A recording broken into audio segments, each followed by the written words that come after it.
Hello friends, आपका अपना YouTube channel math education में आज फिर से एक बार स्वागत करता हूं। पिछले वीडियो में हम लोग जो है क्लास 10 मैथ का जो है प्रश्नावली 1.3 हम लोग चालू कर चुके थे। उसमें जो है कुछ परिचय जाने थे हम लोग।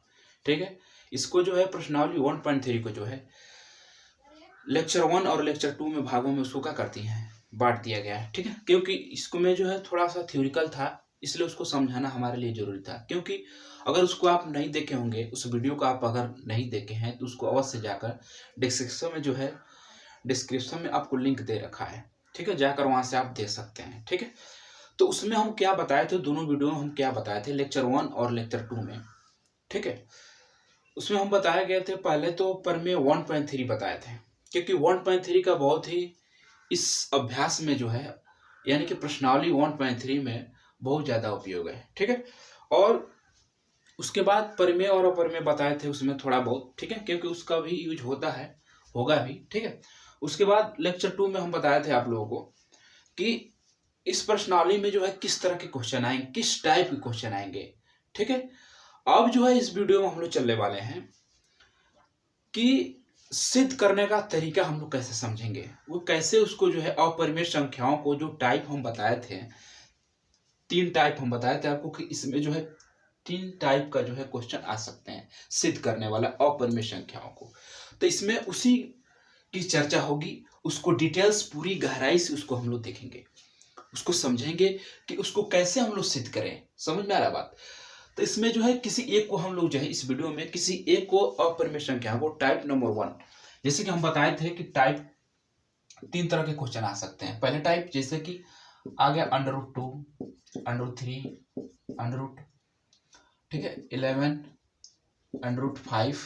इसको कैसे हम लोग सिद्ध करेंगे? सिद्ध कीजिए कि √2 जो है एक अपरिमेय संख्या है। पहले टाइप बताए थे कि इस तरह के अगर कोई भी अगर आ रहा है, कोई भी अगर आ रहा है इस तरह के आपके अपरिमेय संख्या, तो उसको कैसे हम लोग सिद्ध करेंगे। ठीक है, दूसरे टाइप आपको बताया गया था कि इसमें जो है दोनों आएंगे, परिमेय और अपरिमेय दोनों संख्याएं आ जाएगी, ऐसे। समझ में आ रहा बात? और तीसरे टाइप के आपको बताए थे, आपका 1/√7 आ जाएगा, 1/√5 आ जाएगा, यानी कि भागफल और गुणनखंड के रूप में, सॉरी गुणनफल के रूप में, गुणनफल के रूप में। ठीक है, और ये जो है गुणा के रूप में भी आ सकता है। तो आपको जो है 3 टाइप का जो है आपको बताया गया था कि इसमें जो है प्रश्नावली 1.3 में जो है आ सकता है। ठीक है, तो आज जो है इसमें जो है उसी चीज की हम लोग चर्चा करेंगे। ठीक है, कि कैसे इसको हम लोग जो है इस टाइप का जो भी आने वाला है इसमें, ठीक है, हम लोग उसको सिद्ध करेंगे, बारीकी से देखेंगे कि उसमें जो है कैसे इसको हम लोग सिद्ध करेंगे। ठीक है, इसलिए जो है हमारे साथ आप जो है बने रहिएगा, तभी जो है इस वीडियो को देखने में मजा आएगा।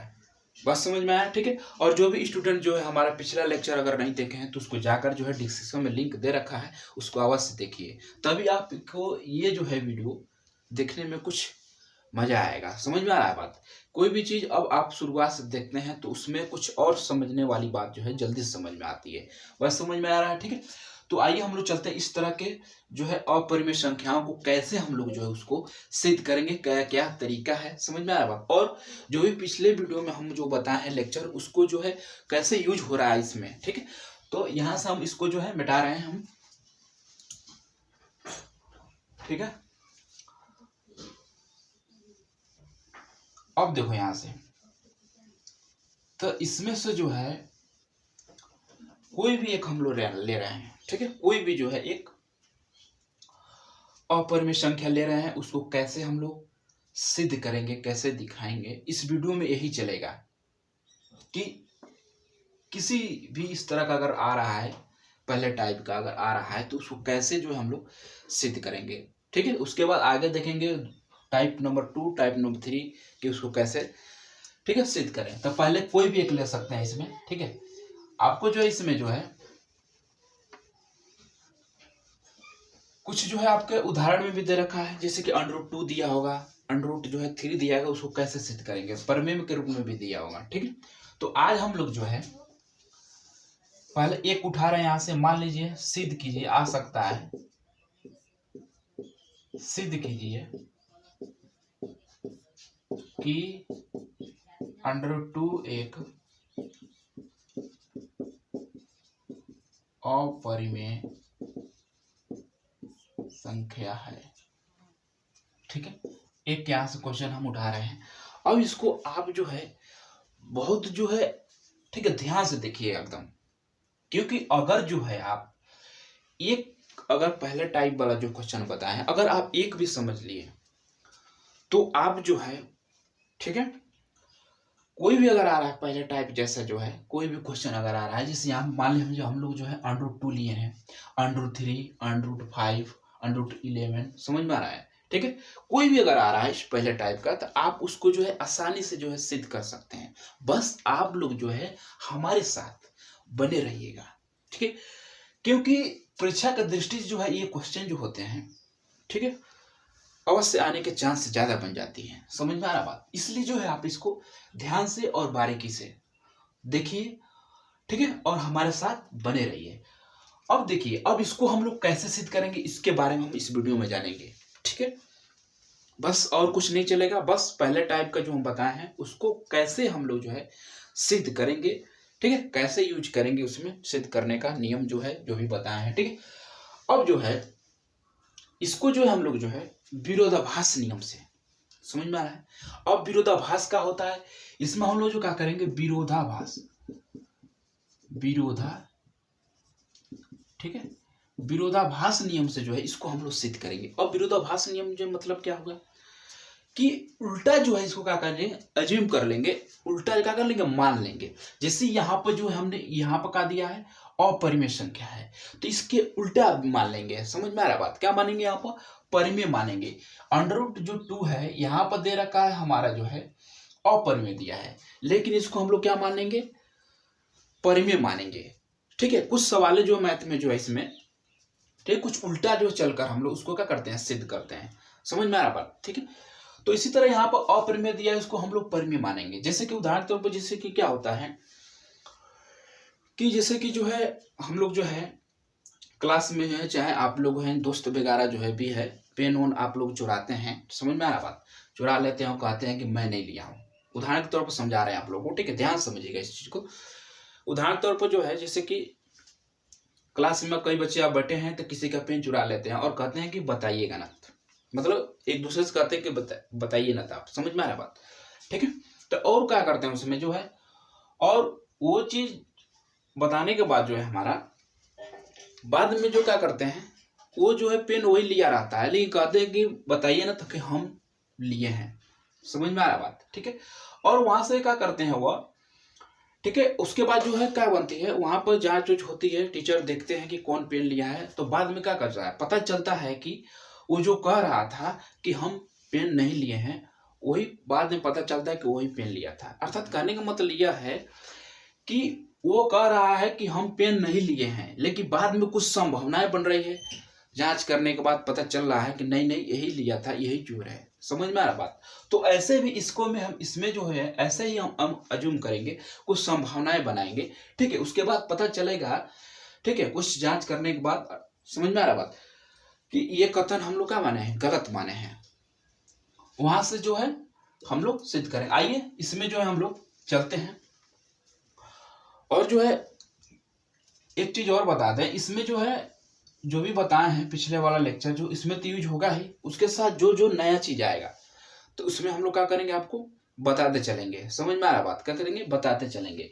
ठीक है, जहां जहां आएगा उसके बाद जो भी हम लोग सिद्ध करेंगे उसमें सिंपली वैसे जो भी उसको जो भी बताने वाली चीज है उसको हम इस वीडियो में ठीक है यानी कि अगले वाला जो भी हम लोग सिद्ध करेंगे उसमें नहीं बताएंगे, लेकिन इसमें जो है बारीकी से आप लोग बता रहे हैं कि आपको जो है एक क्वेश्चन आप अगर समझ ले रहे हैं ठीक है तो आप जो है किसी का अगर आ रहा है किसी यानी कि पहले टाइप जैसा अगर आ रहा है तो आप किसी का भी √2 में अगर दे रहा है ठीक है तो आप सिद्ध कर सकते हैं। इसलिए आप इसको यहां से बने रहिएगा। ठीक है, यहाँ पर वही चीज जो है यहाँ पर माना ठीक है √2 एक परिमेय संख्या है, यहाँ पर दिया है अपरिमेय तो यहाँ पर क्या मानेंगे परिमेय संख्या, क्या मानेंगे परिमेय संख्या। समझ में आ रहा बात। ठीक है, यहाँ पर माना कि √2 एक है अपरिमेय संख्या है। ठीक है, अब जो है यहाँ पर जो ये √2 जो है ये अगर अपरिमेय संख्या है सॉरी परिमेय संख्या है तो इसको हम लोग क्या लिख सकते हैं, यानी कि P अपान Q के रूप में लिख सकते हैं। अगर ये परिमेय है तो हमने इसको क्या लिख सकते हैं, P बटा Q के रूप में लिख सकते हैं। ठीक है, अब यहां से जो है और Q डज नॉट जीरो, मतलब Q का मान जो है जीरो नहीं होना चाहिए। परिमेय है तो Q को मान जीरो होगा नहीं। ठीक है, आप लोग जान ही रहे हैं। अब जो है P तथा Q सअभाज्य संख्या है,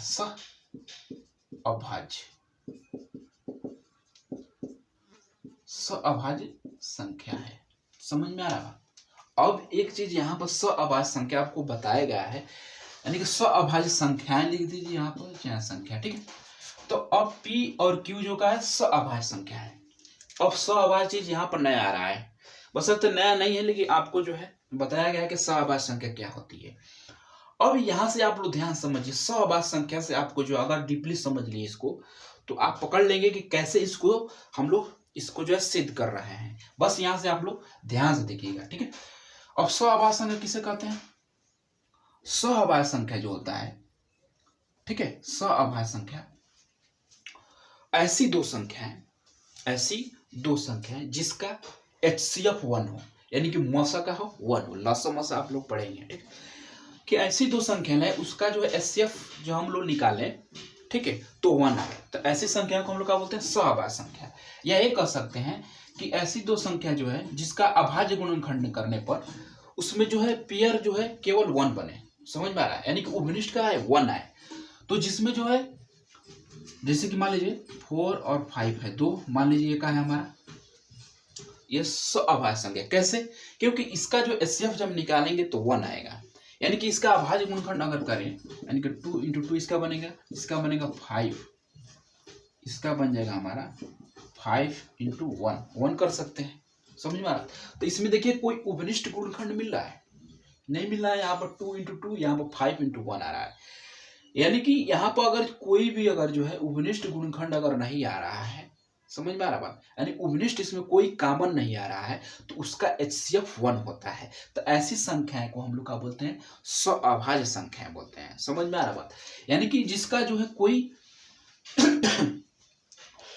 गुणनखंड अगर ना आए, ठीक है, यानी कोई भी पेयर अगर ना बने तो उसका HCF 1 होता है। यहाँ पर कोई पेयर नहीं बना है, ठीक है, तो यहाँ पर हम लोग जो है गुणा के रूप में तो 1 लिख सकते हैं, उसमें कोई अंतर नहीं होगा। समझ में आ रहा बात? ठीक है, तो ये जो संख्याएं होती है सअभाज्य संख्या थी। जैसे मान लीजिए यहाँ पर और लीजिए 16 ले लिए और 9 ले लिए, ये भी हमारा सअभाज्य। इसका भी आप फैक्टर करेंगे 2 × 2 × 2 बनेगा, और इसका करेंगे 9 का जो है तो 3 × 3 बनेगा। इसमें कोई पेयर बन रहा है, तो जब पेयर नहीं बन रहा है तो इसका HCF 1 होगा। आपको बताया भी गया है सअभाज्य संख्या। ठीक है, तो ऐसी संख्याएं को हम लोग क्या बोलते हैं? सअभाज्य संख्या। इसका HCF हमेशा क्या आता है? HCF 1 आता है। क्या आता है? HCF 1 आता है। ठीक है, बस समझ में आ रहा है? जैसे कि और यहाँ 15 और 16 ले लीजिए, ये भी हमारे कहाँ है? सअभाज्य संख्या है। इसका भी फैक्टर आप लोग करेंगे और जो है उसमें पेयर ढूंढेंगे, जो है आपका कॉमन उभनिष्ठ ढूंढेंगे, तो एक के अलावा जो कोई भी उभनिष्ठ गुणनखंड नहीं आएगा। तो ऐसी संख्याएं जो होती हैं सअभाज्य संख्याएं होती हैं। समझ में आ रहा है? आशा है कि आपको जो है सअभाज्य संख्या समझ में आ रहा है।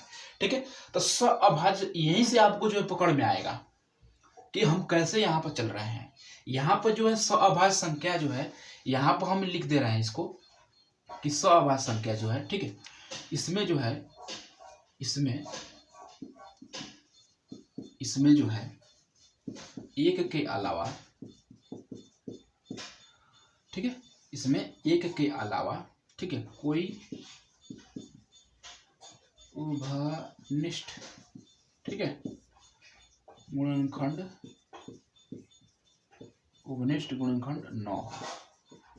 समझ में आ रहा है? मतलब कोई भी जो है उभनिष्ठ गुणनखंड, एक के अलावा कोई भी उभनिष्ठ गुणनखंड नहीं होना चाहिए। तो ऐसी संख्याओं को हम लोग क्या बोलते हैं? सअभाज्य संख्याएं बोलते हैं। आशा है कि आपको जो है ये समझ में आया होगा। ठीक है, इसे कहें कि आपको बताते चलेंगे। ठीक है, अब यहाँ पर जो है यहीं से आपको समझ में आएगा कि हम क्या कर रहे हैं। ठीक है, यहाँ पर हमने P तथा Q को जो है हमने क्या बनाया? सअभाज्य संख्या, यानी कि P और Q कोई संख्या है, पूर्णांक है, ठीक है, तो इसका HCF 1 आ रहा है। यहाँ पर हमने 1 माना है, लेकिन आगे जो हम लोग देखेंगे, ठीक है, का कुछ संभावनाएं बनेंगी, तो यहाँ से पता चलेगा। ठीक है, तो कुछ यहाँ पर जो है दूसरा आ जाएगा, यानी कि कुछ दूसरा आएगा। यहाँ पे HCF यहाँ पर 1 आ रहा है, हल करते करते कुछ संभावनाएं बनेगी, ठीक है। तो यहाँ से पता चलेगा कि नहीं, हम लोग जो है कथन का माने थे, गलत माने थे। समझ में आ रहा बात, ठीक है। जैसे थी अभी बताएं आपको उदाहरण जो है, ठीक, कलम चुराए थे वो तुम्हारे दोस्त ने, और बाद में कह रहे थे, पहले कह रहा था कि हम नहीं लिए हैं, लेकिन कुछ यहाँ से ढूंढने के बाद पता चला कि नहीं वही पेन लिया था, यानी कि चोर वही था। समझ में आ रहा बात, ठीक है। तो यहाँ पे भी वही क्रिया होगा यहाँ पर, ठीक है। ऐसा है कि आपको ये समझ में आया होगा। अब चलते हैं आगे। अब यहाँ से जो है, यहाँ से हम लोग जो है इसका जो है इसका मल्टीप्लाई कराएंगे। यह जगह 2 इंटू, आप लोग को दिखाई दे रहा है, ठीक, इजिकल टू पी। अब यहाँ से हम लोग क्या करेंगे, दोनों पक्षों का वर्ग करेंगे। क्या करेंगे, दोनों पक्षों का वर्ग। यहाँ पर लिख दो, दोनों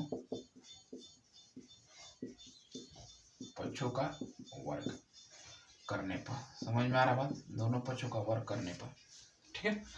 अब यहाँ से √2 का whole square is equal to P का स्क्वायर। समझ में आ रहा है, हेल्प करना तो आता है थोड़ा बहुत। अब इसका स्क्वायर करेंगे तो √ हट जाएगा यहाँ से, तो 2q स्क्वायर हो जाएगा। बात समझ में आया, ठीक है। यहाँ से हो जाएगा हमारा पी स्क्वायर, ठीक है। अब यहाँ से देखिए, अब q स्क्वायर ये गुणा में है, इधर आएगा तो भाग में हो जाएगा। ऐसे तो आप लोग जान ही रहे हैं, ठीक है। अब यहाँ पर जो है हमारा, इसको समीकरण 1 बना रहे हैं। अब यहाँ पर जो है, जो पिछले लेक्चर में आप लोग को हम बताए थे, लेक्चर 1 और लेक्चर 2, यानी कि पहले लेक्चर 1 में हम बताए थे प्रमेय 1.3। समझ में आ रहा बात, तो 1.3 यहाँ पर यूज होगा प्रमेय। समझ में आ रहा, इसलिए जो है पहले हम जो है बता देते हैं कि आपको जो है किस तरह के, कहाँ पर किस तरह कौन सा यूज हो सकता है, ठीक है। तो यहाँ पर जो है हमारा प्रमेय लगेगा, हमारा प्रमेय लगेगा 1.3। अब प्रमेय 1.3 क्या कहती है, आप लोग देखे होंगे, हम बताए थे आपको, अगर जो है 5 हमारा सभाज्य संख्या अगर कोई है, ठीक है, अगर जो है वो किसी के स्क्वायर को अगर वो पूरा अगर काट रही है, समझ में आ रहा बात, तो वो जो है हमारा 5 जो है अगर उसका वर्ग ना करे तो उसको भी क्या करेगा, उसको पूरी विभाजित करेगा ही करेगा। समझ में आ रहा बात, ठीक है। तो इसमें दे रखा है p²/2, इसको ऐसे भी लिख सकते हैं जैसे कि 15 का स्क्वायर अपन 5, यानी कि ये 5 जो अभाज्य संख्या जो है, अगर 15 का स्क्वायर करें तो उसमें जो है अगर भाग जा पा रहा है, ठीक है, हम बताए थे, ठीक है। फिर एक बार बता दे रहे हैं, ठीक है। तो अगर 15 का स्क्वायर ना करे, केवल 15 ले हम लोग, ठीक है, तभी इसको क्या करेगा, विभाजित करेगा। कितने बार में, 3 बार में। समझ में आ रहा बात, ठीक है। उसको काटेगा ही काटेगा। बात समझ में आ रहा है, ये कहना चाह रहे, ये भी बताए थे आपको कि अगर स्क्वायर 6 का स्क्वायर अगर जो है, अगर 3 जो है 6 के स्क्वायर को अगर काट रहा है, पूरे भाग जा रहा है, ठीक है, तो 6 को भी ये क्या करेगा, 3 उसको पूरा काटेगा है। कितने बार में, 2 बार में काटेगा। ये प्रमेय 1.3। तो यहाँ पर जो है ये p तथा q एक पूर्णांक है। समझ आ रहा है, तो p²/2 भी एक पूर्णांक है, ये q भी हमारा का है, पूर्णांक है। तो यहाँ पर जो है, अगर यहाँ पर लिखेंगे हम लोग कि p²2 से अगर का है, भाज्य है, का है, भाज्य है। कहने का मतलब यह हमारा कि p² में 2 से हम लोग भाग कर रहे हैं तो पूरा क्या हो रहा है, कट जा रहा है। जैसे यही हम लोग जो है प्रमेय लगा रहे हैं, यूज कर रहे हैं। आप लोग ध्यान से बने रहिएगा आप लोग, ठीक है, कि गारंटी देते हैं हम लोग, ठीक है, आप लोग को हम गारंटी देते हैं कि अगर आप इसको ध्यान से अगर देख लिए मन से, तो आप पहले टाइप का क्वेश्चन √3, √5, ठीक है, 11, अगर कोई सी टाइप का अगर इस तरह आ रहा है तो आप उसको पक्का सिद्ध कर देंगे। ये हमारी गारंटी है। समझ में आ रहा बात, बस आप लोग जो है हमारे साथ बने रहिए, ठीक है। अब यहाँ से चलिए, तो यहाँ पर जो है p², यानी कि 2 जो p² को 2 से का है, भाज्य, मतलब p² 2 से अगर भाज्य है, मतलब पूरा कट रहा है, ठीक है। तो ये जो है हमारा, तो p भी जो है क्या होगा, p 2 से, तो p भी जो है, p भी आप लिख सकते हैं, p भी 2 से भाज्य है, यानी कि भाज्य होगा ही होगा। बात समझ में आ रहा है, यानी कि p भी 2 से भाज्य होगा, ठीक है। अब चलिए यहाँ से, अब यहाँ पे जो है ये बताएं अभी पूर्णांक है, तो मान लीजिए अगर p से हम लोग मतलब भाग करेंगे तो कुछ आएगा ही आएगा, कुछ पूर्णांक ही आएगा, पूर्णांक से भाग करेंगे तो। समझ में आ रहा बात, ठीक है। तो यहाँ पर जो है मान लीजिए हम लोग मान लिया यहाँ पर, ठीक है, माना कि 2 से अगर p में हम लोग भाग कर रहे हैं तो कुछ आ रहा है, कुछ आएगा ही पूर्णांक। सपोज दैट मान लो यहाँ पर k1, कुछ भी मान सकते हैं, यहाँ पर हमने k1 मान लिया, ठीक है।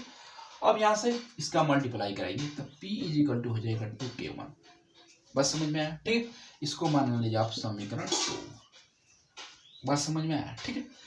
तो यहाँ बताए थे कि यहाँ पर आप लोग ध्यान से समझे होंगे अगर, ठीक है, तो पता चलेगा अभी, ठीक है। यहाँ पर हमने P तथा Q को जो है, इसका P और Q जो है हमारा कोई पूर्णांक ही है, समझ में आ रहा बात, ठीक है।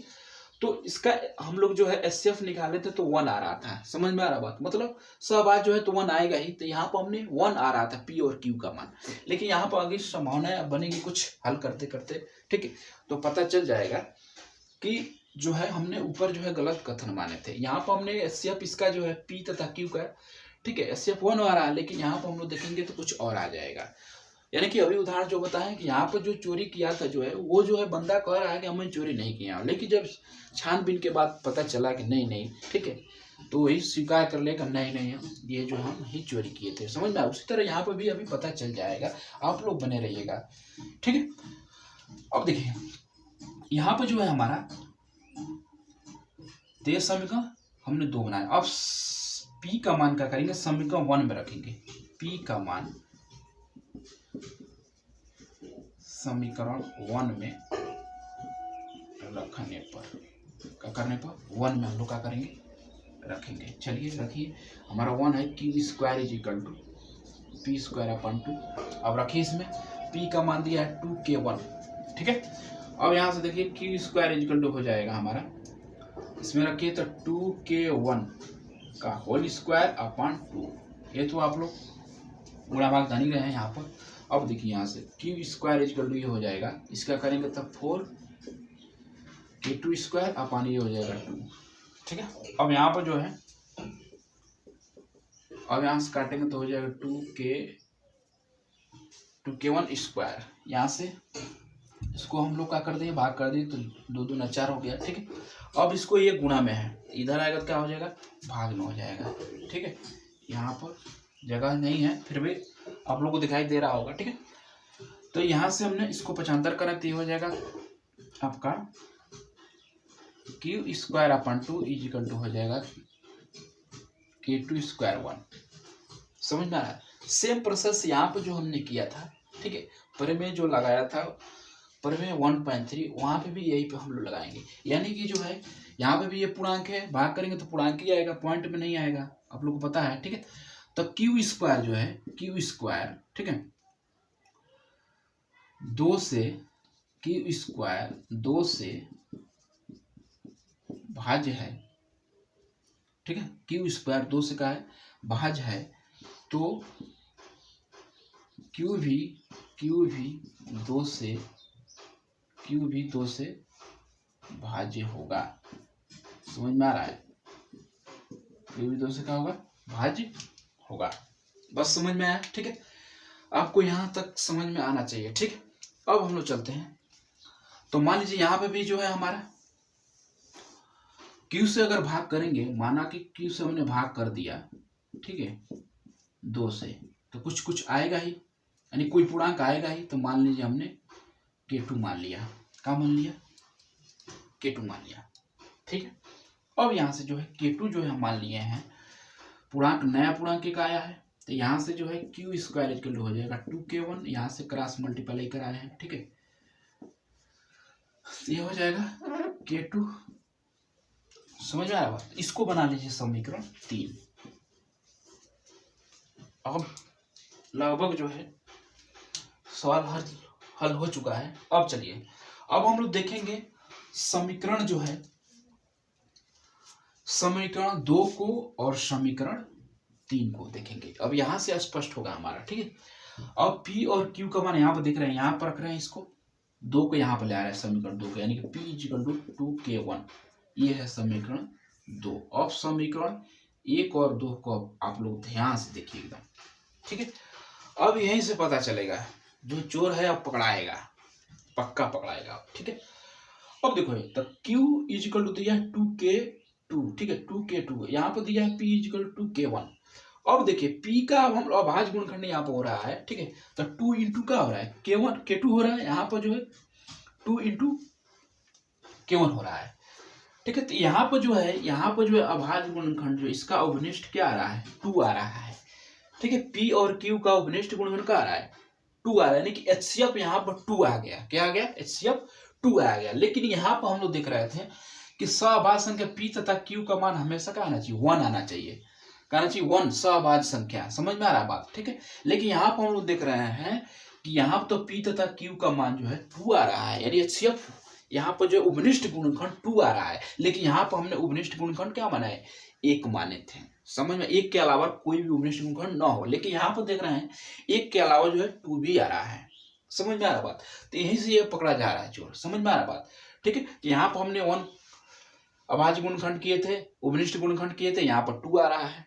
समझ में आ रहा बात, तो यहां से लिखेंगे समीकरण 1 तथा 2 से, समीकरण 1 तथा 2 से निष्कर्ष निकल रहा है, या कह सकते स्पष्ट है, स्पष्ट, ठीक है, स्पष्ट है, ठीक है। समीकरण 1 तथा 2 से कहा है स्पष्ट है